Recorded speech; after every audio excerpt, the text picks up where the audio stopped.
falou e agradeceu em nome dela. Amém? Abram suas Bíblias, queridos, no Salmo de número 19. O título dessa pregação é o Testemunho de Deus. Eu ganhei essa correntinha no dia do Golgotha Fest. Vocês acreditam que nos anos 90 nós não podíamos usar uma correntinha assim? Não podíamos usar, porque segundo alguns profetas da batalha espiritual, segundo algumas pessoas dos movimentos de batalha espiritual que distribuíam questionários, né, dentro das igrejas, perguntando algumas coisas sobre tatuagens, sobre músicas que vocês ouviam, havia uma questão também, que, por exemplo, não se podia usar cruz, porque a Bíblia fala que maldito aquele que for pendurado numa cruz. Então, se você usasse uma cruz, você estaria trazendo maldição para a sua vida, né? Então, esses eram um dos absurdos que a gente ouvia nos anos 90 e que veio como uma avalanche para a igreja e muita gente abraçou esse tipo de coisa, né? Eu, na época, quebrei todos os meus vinis, por exemplo, né? Porque ou era de Deus ou era do diabo, então você não podia ter, né? Até hoje, assim, às vezes eu sonho com isso, me dá uns 10 mil tipos de arrepio de lembrar disso. Mas é isso, então, seja feliz por hoje fazer parte de uma geração que, graças a Deus, não é retardada, né? Não, certo? Não é estúpida, não olha para esse tipo de coisa, que delimita certamente a graça de Deus nas nossas vidas. Amém? Então lá, queridos, a partir do versículo 1, vamos orar mais uma vez. Deus, nós entregamos esse momento também em Tuas mãos, o momento de leitura da Tua palavra, e oramos para que ela, mais uma vez, edifique o nosso espírito. Em Teu nome, Jesus, que eu oro. Amém. Amém. Quando se fala do testemunho de Deus, a gente vai falar a respeito daquilo que Deus revelou acerca de si para o mundo, para o ser humano. A relação de Deus com os animais, ela não é muito revelada nas Escrituras.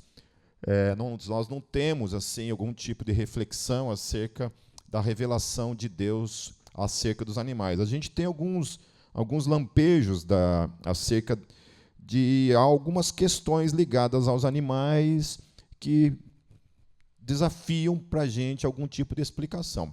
Então, por exemplo, o fato de, no Éden, existir uma serpente que falava. E, pelo texto ali, tanto Eva quanto Adão não ficaram nem um pouco assustados. Ninguém saiu correndo porque se deparou com uma serpente falando, né, assim, questionando questões teológicas, inclusive, né? Então, essa questão de questionar Deus não pertence somente aos homens, né? Então, isso já vem lá de trás. Lá. Então, não sabemos. E uma outra questão para mim, assim, que sempre foi um desafio, foi a história da jumenta lá, da mula lá de Balaão. Para mim, aquilo ali sempre foi um desafio. Porque tem uma coisa naquele texto ali que desafia a minha explicação e o meu entendimento. É o fato da jumenta falar na primeira pessoa. O fato dela não falar como se fosse outra pessoa a não ser ela mesma. Então, em algum momento, aquela jumenta teve algum tipo de consciência e ela fala para Balaão assim: há quanto tempo tenho te servido? E você me trata dessa forma, né? Fico imaginando se um dia a rana abre a boca lá e... Né, Então, ali parece que Balaão também ficou meio que... nem se assustou com a parada ali, né? Então, essas coisas a gente não sabe. Estudando a questão das Escrituras, a questão do hebraico, principalmente, e eu estou escrevendo um livro tratando sobre essa questão do espírito, essa questão da alma, e a Bíblia revela que os animais também são possuidores tanto do espírito quanto da alma. Não me pergunte, mas essa é a conclusão e aquilo que o Antigo Testamento revela acerca dos animais, que os animais são possuidores tanto de alma quanto de espírito. Então, até um tempo atrás, eu não acreditava que os animais tivessem um espírito, porque isso trazia para mim algumas implicações filosóficas. Porém, é isso que as Escrituras ensinam. E aí isso vai explicar algumas confusões, algumas questões que o próprio Salomão questiona. Né? Ele falava assim, que ele não sabia para onde ia o espírito do homem, para onde ia o espírito dos animais. Então, havia esses questionamentos também em Salomão. Porém, o assunto não é falar sobre especificamente essa questão da relação de Deus com os animais, mas falar da revelação de Deus para com o ser humano. Então, entenda um testemunho como a revelação. Aquilo que ele vai falar, aquilo que ele vai revelar, aquilo que ele vai testemunhar acerca dele. Então, o Salmo 19, ele começa falando a respeito da revelação natural. Então, o que é revelação natural? Revelação natural é aquilo que você não precisa de um tipo de revelação especial para que você perceba acerca de algumas coisas. Então, por exemplo, ele vai falar a respeito da natureza.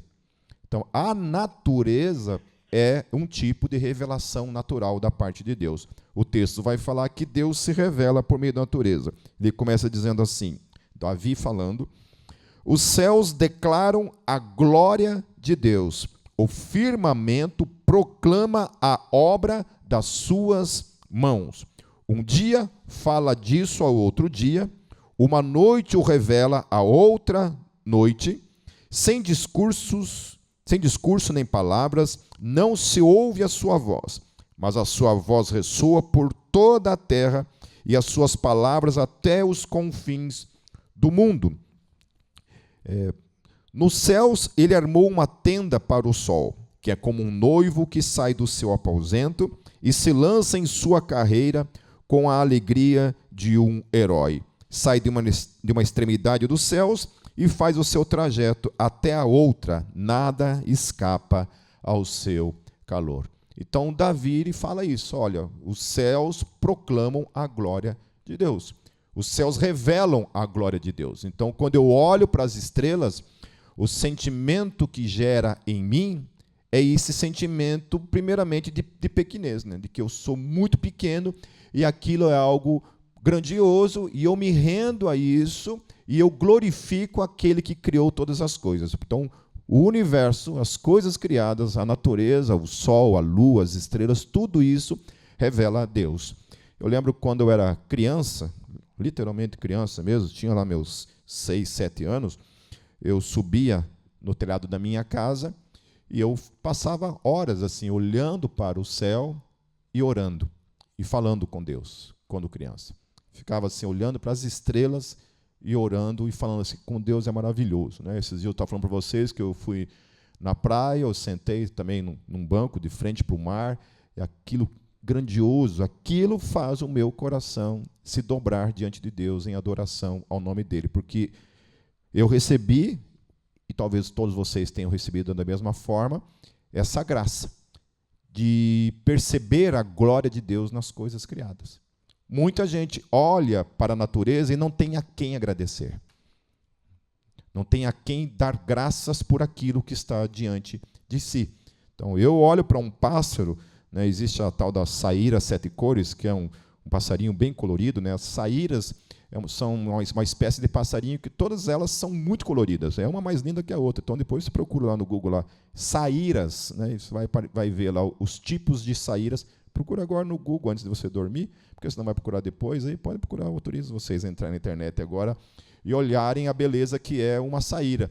Então, eu olho para uma saíra e eu fico admirado pela beleza de Deus. Eu fui esses dias na casa do pastor Geraldo, e a gente ficou das 9 horas da manhã até as 8 horas da noite, 6 horas da noite, porque foi até a hora que começou a escurecer.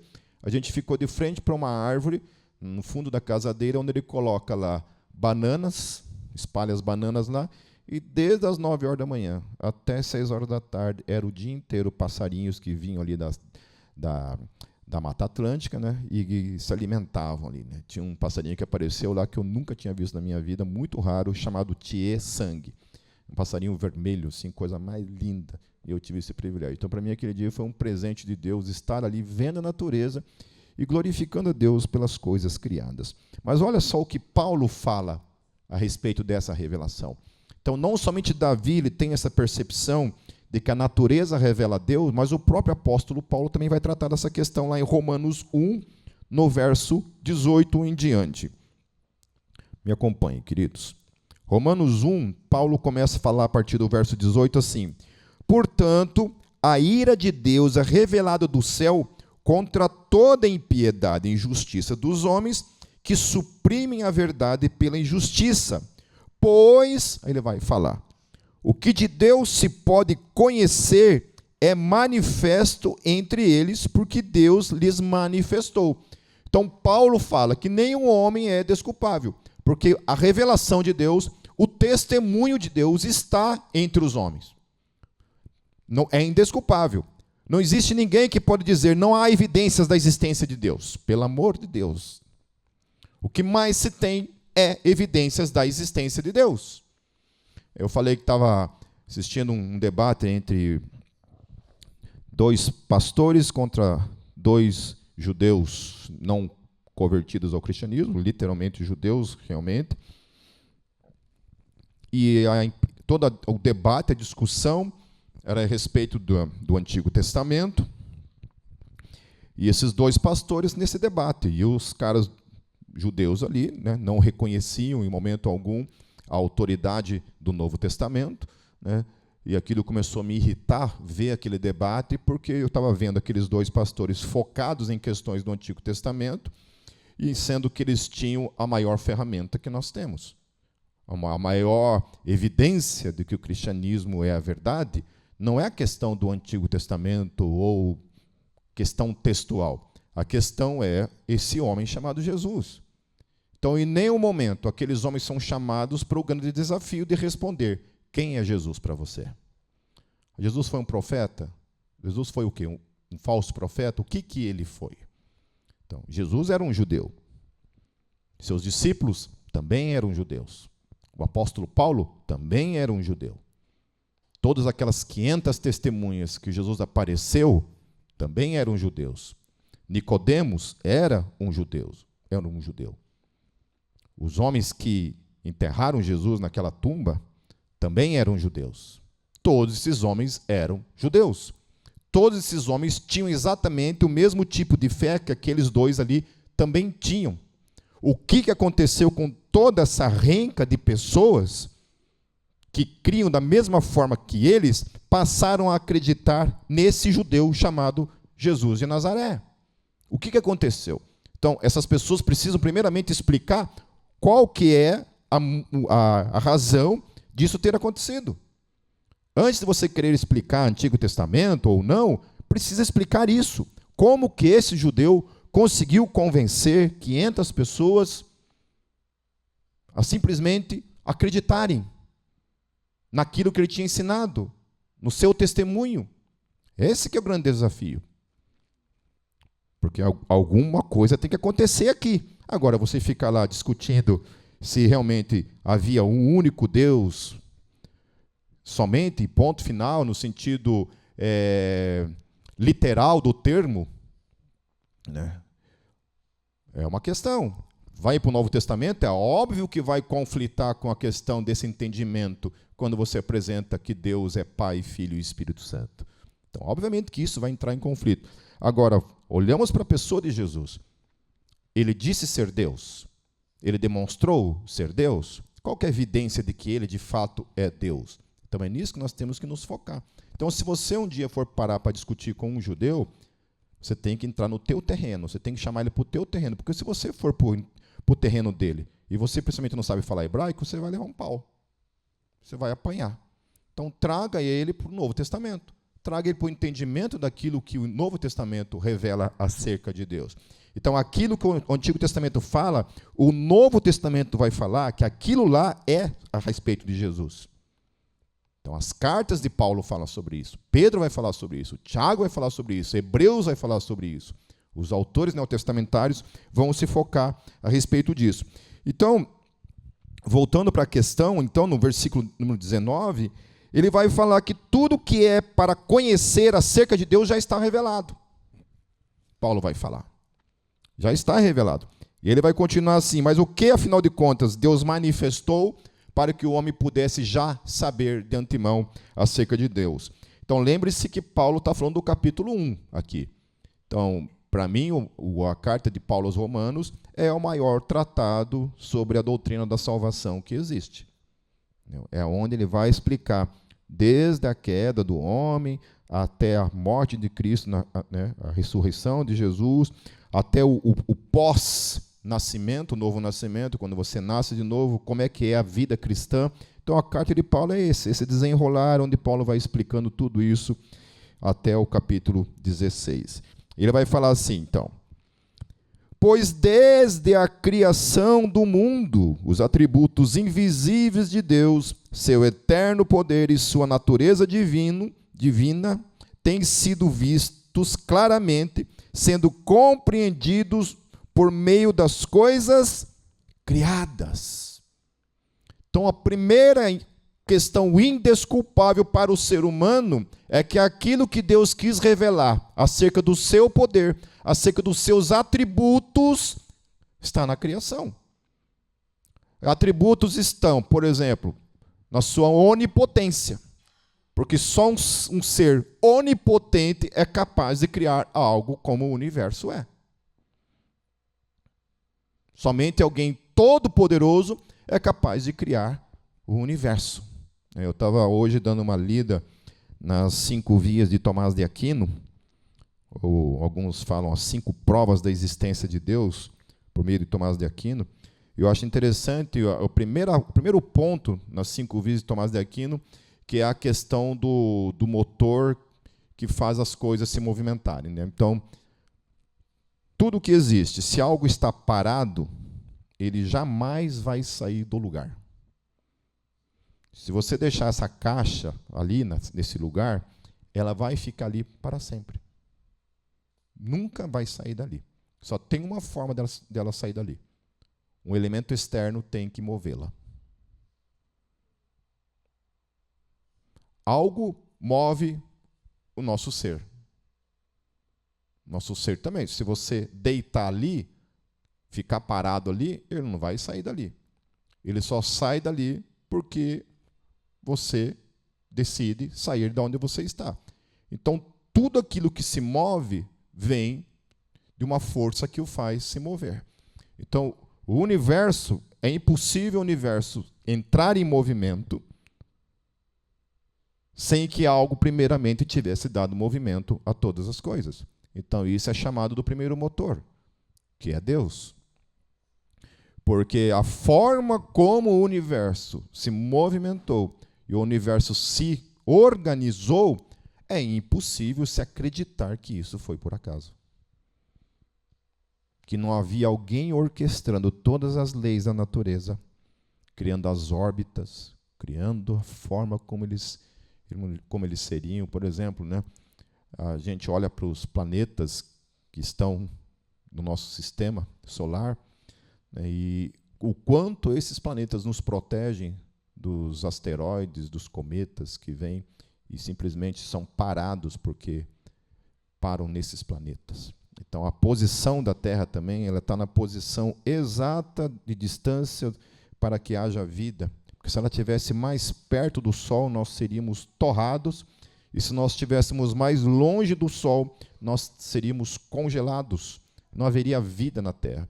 Por isso também que a ciência, apesar de muita gente falar não, que existe a possibilidade de existir vida em outros planetas, talvez, mas nesse tipo de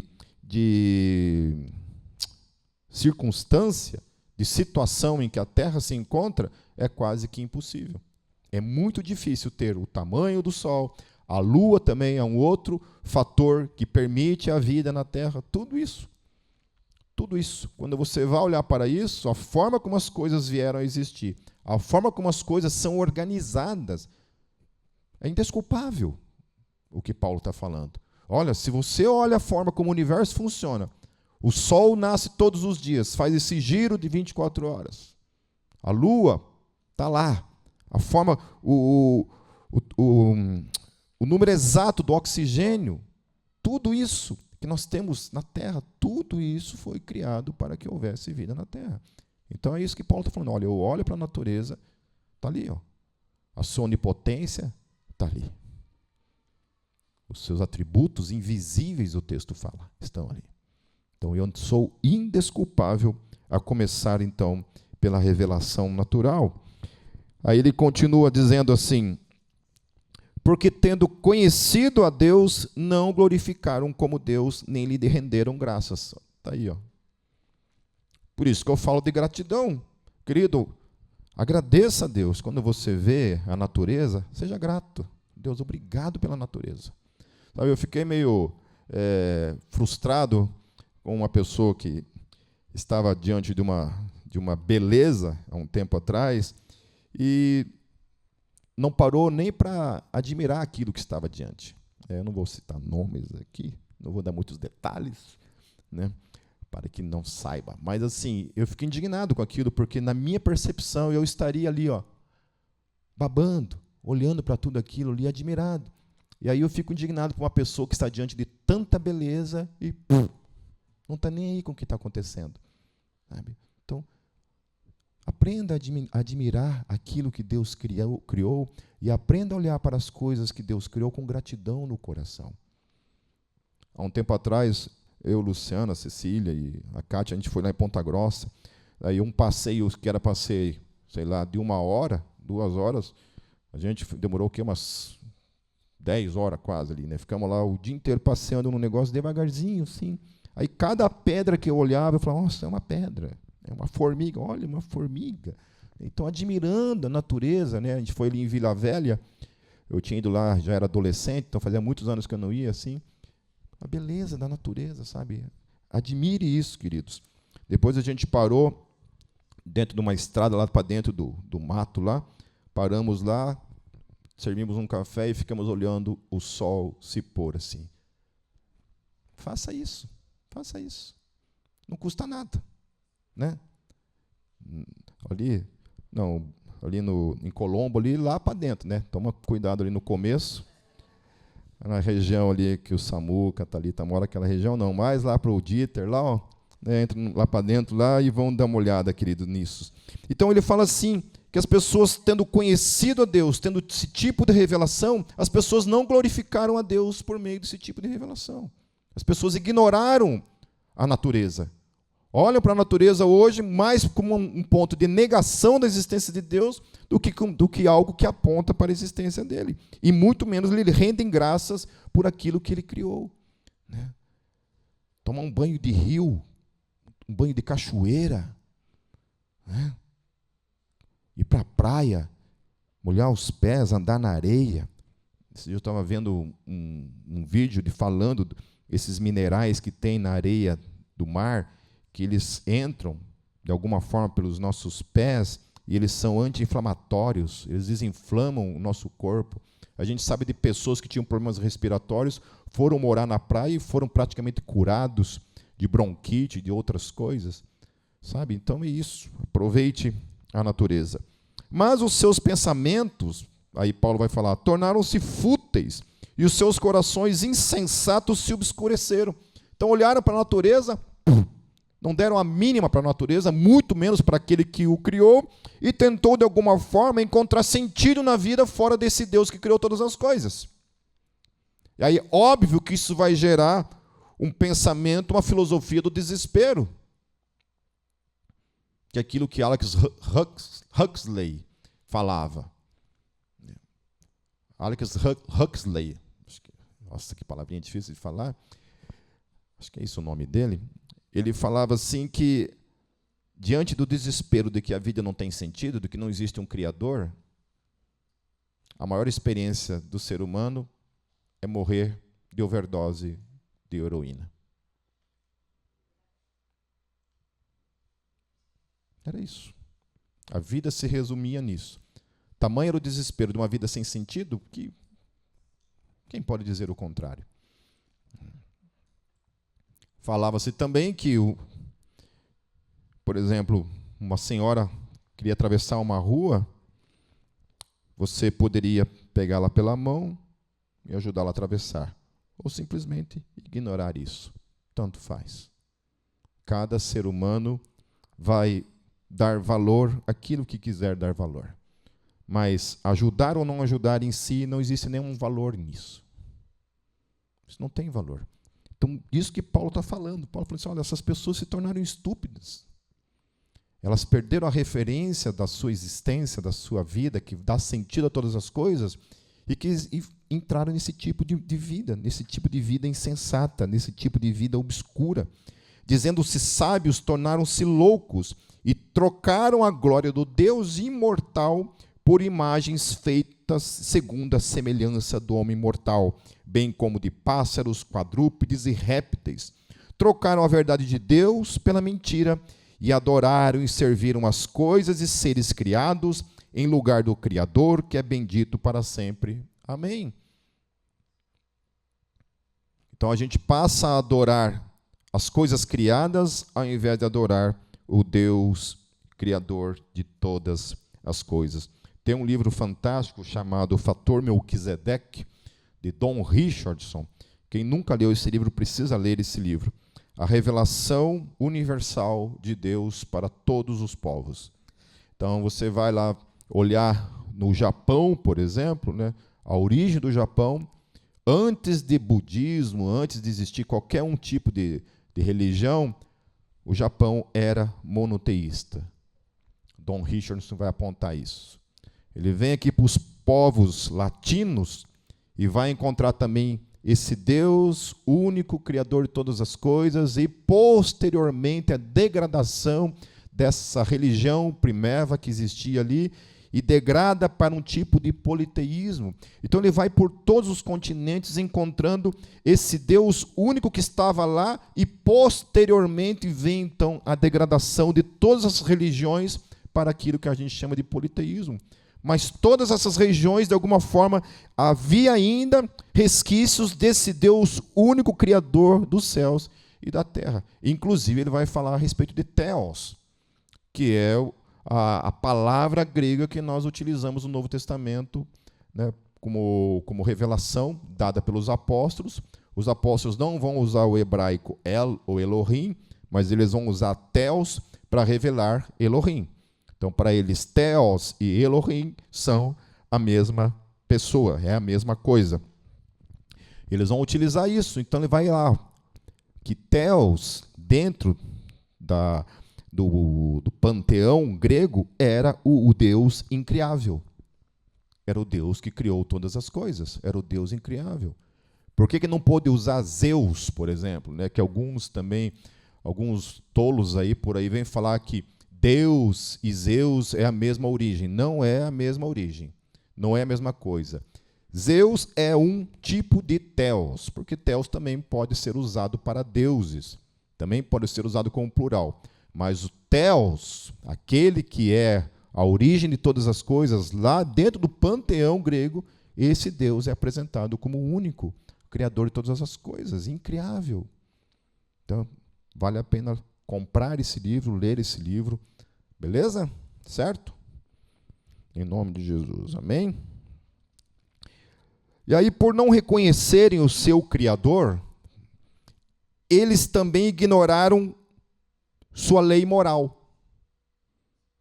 Então, ao mesmo tempo que eles ignoram a revelação desse Deus Criador em todas as coisas, que se revela por meio da criação, esses a posteriori, se não existe Deus, por que se atentar para as suas leis? Para que se atentar àquilo que ele revela acerca do seu caráter, acerca da sua moralidade? E aí olha o que ele vai falar a partir do verso 29. Tornaram-se cheios de toda sorte de injustiça, maldade, ganância e depravação. Estão cheios de inveja, homicídio, rivalidades, engano e malícia. São bisbilhoteiros, caluniadores, inimigos de Deus, insolentes, arrogantes e presunçosos. Inventam maneiras de praticar o mal, desobedecem a seus pais, são insensatos, desleais, sem amor pela família, implacáveis, embora conheçam o justo decreto de Deus de que as pessoas que praticam que praticam tais coisas merecem a morte, não somente continuam a praticá-las, mas também aprovam aqueles que as praticam. Olha o que Paulo está falando. Por essas pessoas ignorarem a revelação natural de Deus, ignorarem esse Deus que criou todas as coisas, automaticamente eles também ignoram a sua moralidade. Porque vemos e convenhamos, meus queridos, se não existe um Deus a quem todos nós vamos prestar contas um dia dos nossos pecados, por que ser bom? Por que ser fiel? Por que não roubar? Por que não mentir? Por que não ser uma pessoa egoísta? Por que não? Se não existe nada e nem ninguém a quem eu vou prestar contas da minha vida, para que ter esse tipo de moralidade na nossa vida? Se tudo isso foi uma mera criação humana, se não existe, de fato, um legislador sobre tudo e sobre todos.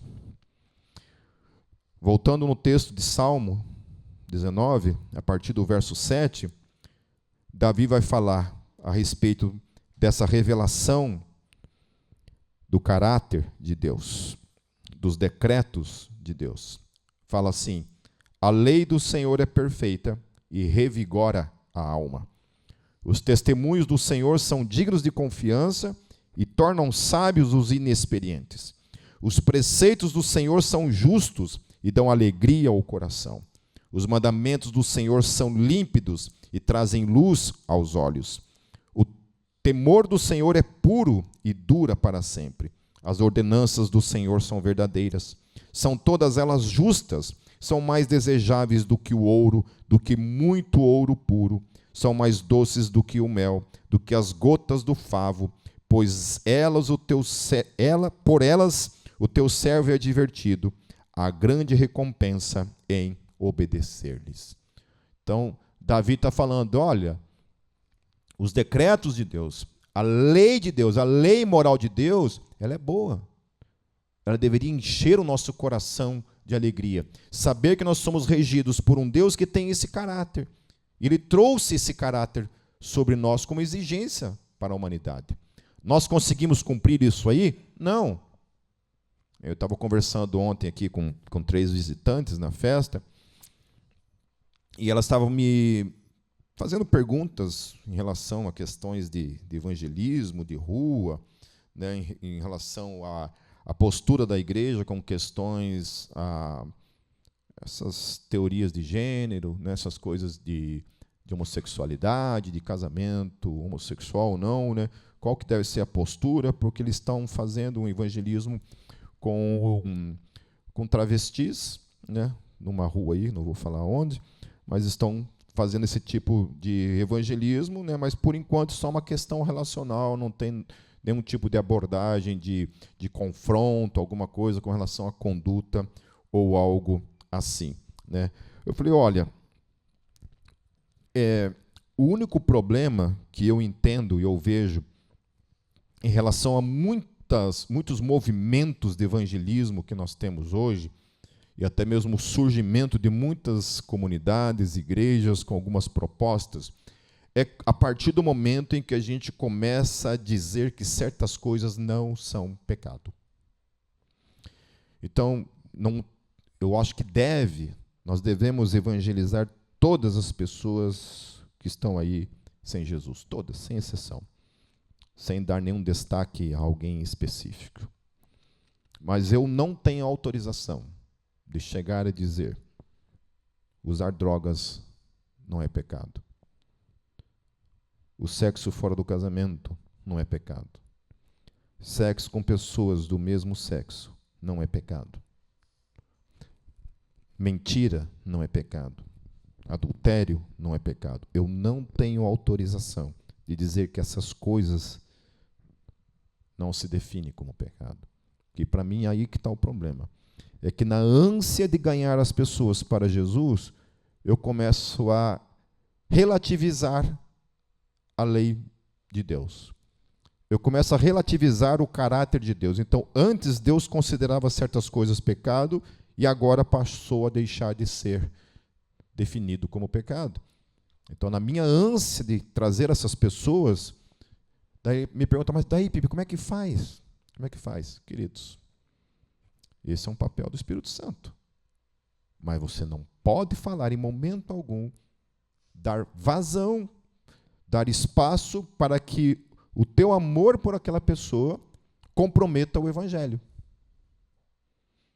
Porque, no fim das contas, tem um momento em que você vai ter que confrontar essas pessoas com o Evangelho. Porque eu fui confrontado. Não é porque eu não estava numa rua, vestido, travestido, me prostituindo, que da mesma forma eu não fui confrontado pelo Evangelho para mudar certas coisas na minha vida. Eu não tinha esse tipo de conduta de pecado na minha vida, mas havia outros tipos de pecado que talvez a gente olhe, são menos pecado que isso. Não. Não importa. O que eu fazia, eu deixava de fazer. Eu estava destinado ao inferno se eu não me arrependesse dos meus pecados. Então, o Evangelho, esse Evangelho que não confronta o pecador, não traz o pecador a mudança de vida, não é um Evangelho que a gente deve apresentar. O Evangelho que a gente deve apresentar é esse Evangelho que confronta o pecado de todo mundo. Amém? Certo? Porque senão, se eu posso abrir exceções do Evangelho para os de fora, por que isso não pode ser trazido sobre mim? E adivinhem, o que acontece nessas igrejas que abrem essa exceção? Se fuma maconha, se transa com quem quiser, a Bíblia é relativizada, as questões morais absolutas deixam de ter o seu poder, a Bíblia perde o seu papel de autoridade na nossa vida. Eu não vou citar nomes de certas denominações em Curitiba, porque não convém, mas tinha uma igreja em Curitiba que todos os membros da Gólgota que foram para lá, hoje são maconheiros. Alguns têm certos hábitos na sua sexualidade que estão totalmente fora daquilo que a Bíblia coloca como limite para nós. É isso aí. Esse é o caminho. Esse é o caminho. Aí eu não sei. Ou eu apresento o Evangelho genuíno. Quando eu preguei lá a morte da hipergraça, há uns domingos atrás, eu apresentei aquilo que o apóstolo Paulo fala. Olha, quem vive na praticidade desses pecados não verá a Deus, não entrará no reino eterno. Aí vai o Pipe lá, sabe mais que o apóstolo Paulo, ama mais que Jesus, ama mais que Deus, fala, não. Parece Satanás lá no Éden, né? Conhece essa conversinha? Como é que foi a conversa de Satanás no Éden? Pare. Deus sabe que se você funhefar, você tomar um cafecito antes de casar, Deus sabe que nada vai acontecer.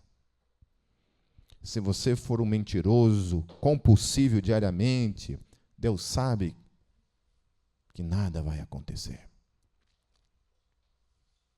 Trazendo para o nosso contexto, não foi exatamente isso que a serpente disse para Eva? Olha, se você comer, não dá nada. Então, quando a gente olha para os 10 mandamentos, qual que é o problema dos 10 mandamentos, afinal? Qual que é o problema dessa moralidade que Deus trouxe para a humanidade, como expressão do seu caráter? Primeira, amar a Deus sobre todas as coisas. Por que Deus exigiu que nós o amássemos? Porque nós fomos criados para esse propósito.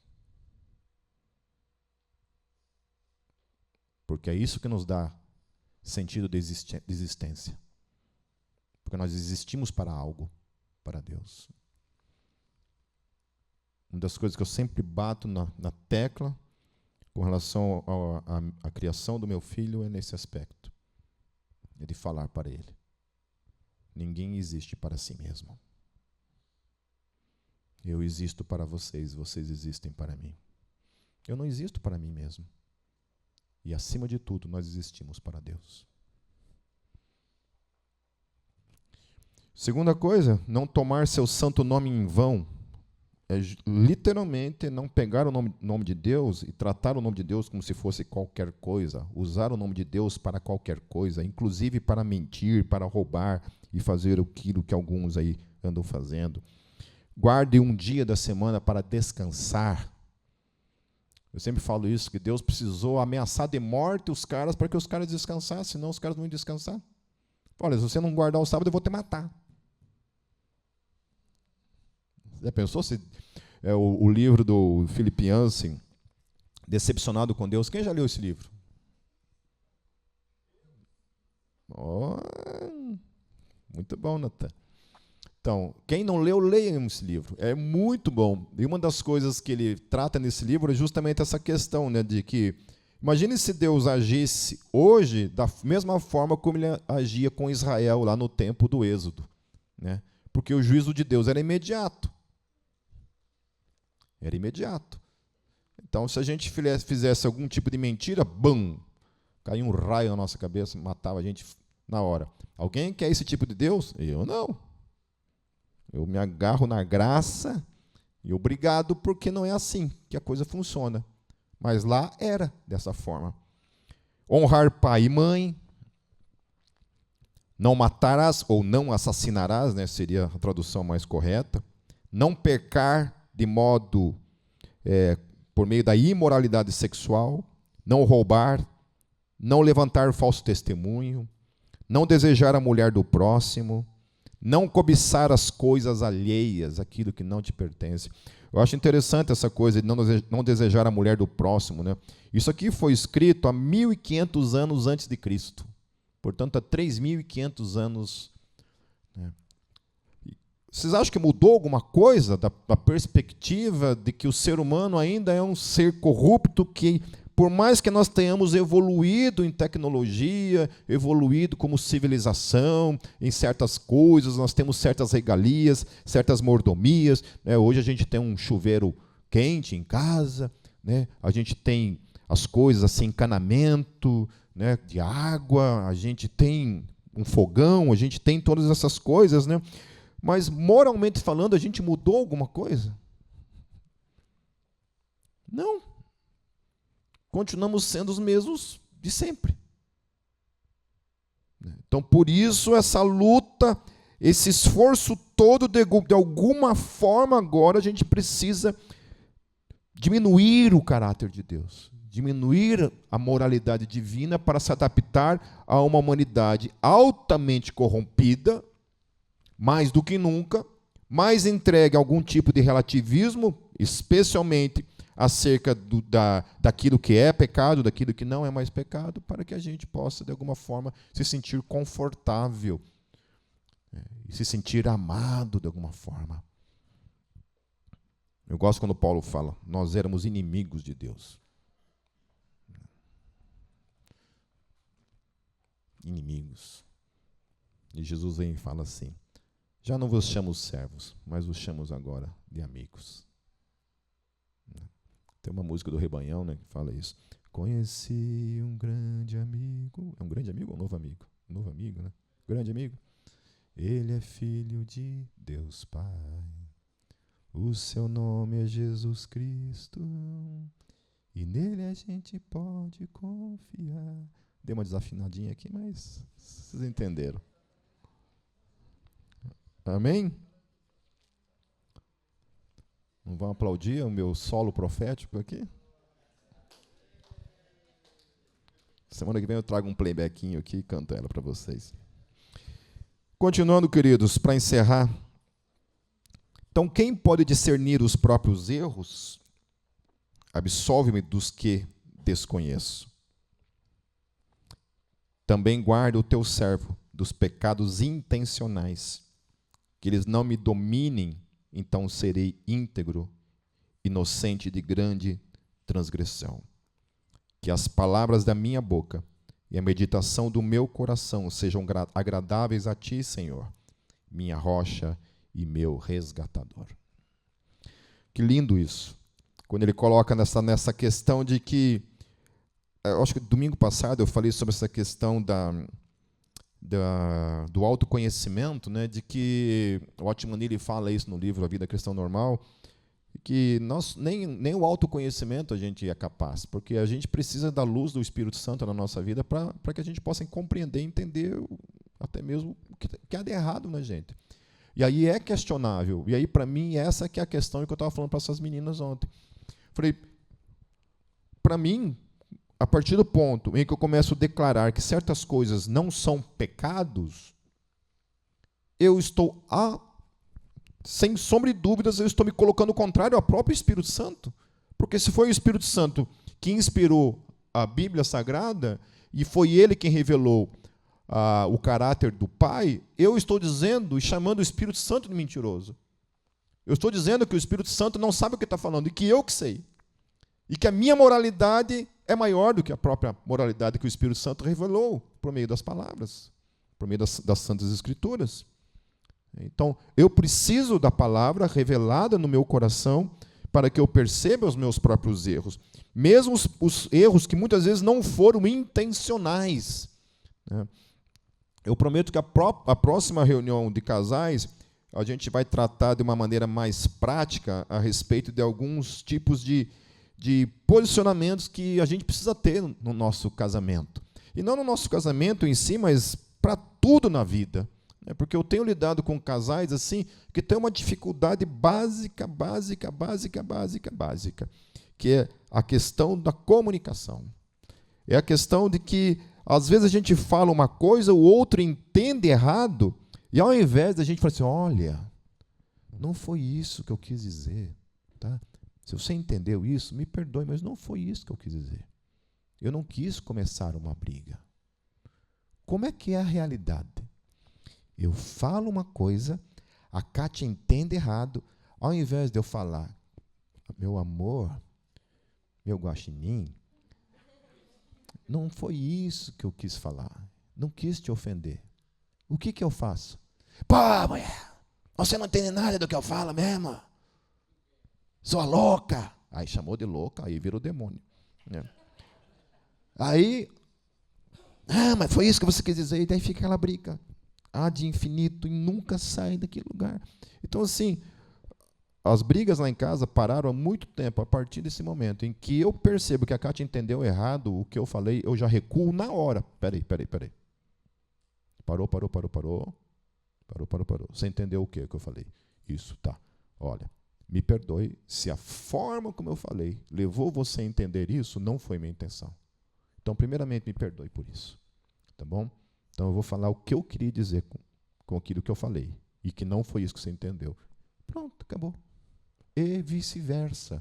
Só aí mata as brigas. Mata os problemas. Amém? Então, anota aí. Para quem não é casado, também já aprende já. Amém? Concluindo, queridos. Nós queremos sair desse lugar nessa noite, sendo primeiramente gratos a Deus por termos a graça de crer na revelação natural de Deus, de olhar para as coisas criadas e sermos gratos a Deus por aquilo que Ele criou. Primeiramente isso. E em segunda questão, saímos daqui, mais do que nunca, fundamentados sobre a lei moral de Deus, sobre o caráter de Deus para as nossas vidas, sobre o absoluto da revelação do seu caráter para a nossa vida, que é por onde nós nos guiamos.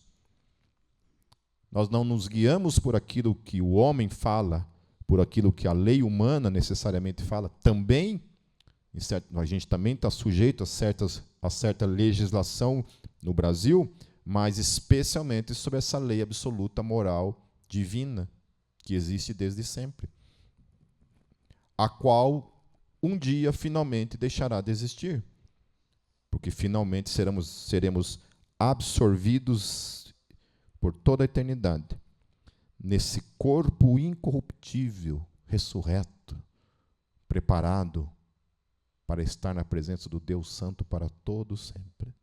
Nunca mais sujeitos ao pecado, ao erro, porque essas coisas nunca mais farão parte do nosso ser, para todo sempre. Amém. Vamos orar, queridos. Deus, nós queremos te louvar, porque você se revelou a cada um de nós, primeiramente por meio de Jesus em nossas vidas. Se não fosse Jesus, nós nem teríamos a graça de compreender tudo aquilo que nós tratamos nessa noite.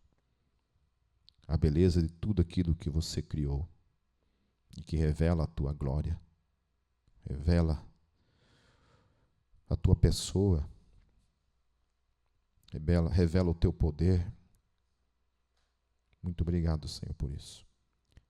E também, Senhor Jesus, se não fosse a tua pessoa por meio do Espírito Santo em nós, nós não teríamos nossas vidas transformadas segundo o padrão da tua palavra. Nós ainda estaríamos mortos nos nossos delitos, nos nossos pecados, nas nossas estupidezes, nos nossos erros, no nosso egoísmo. Obrigado, Senhor, porque você revelou de forma real, de forma plena na nossa vida o teu caráter quando veio habitar dentro de nós, nos transformando em novas criaturas. As coisas antigas ficaram para trás. Tudo se fez novo, por meio do teu poder e da tua presença em nossas vidas. Te somos gratos, Jesus, te somos gratos.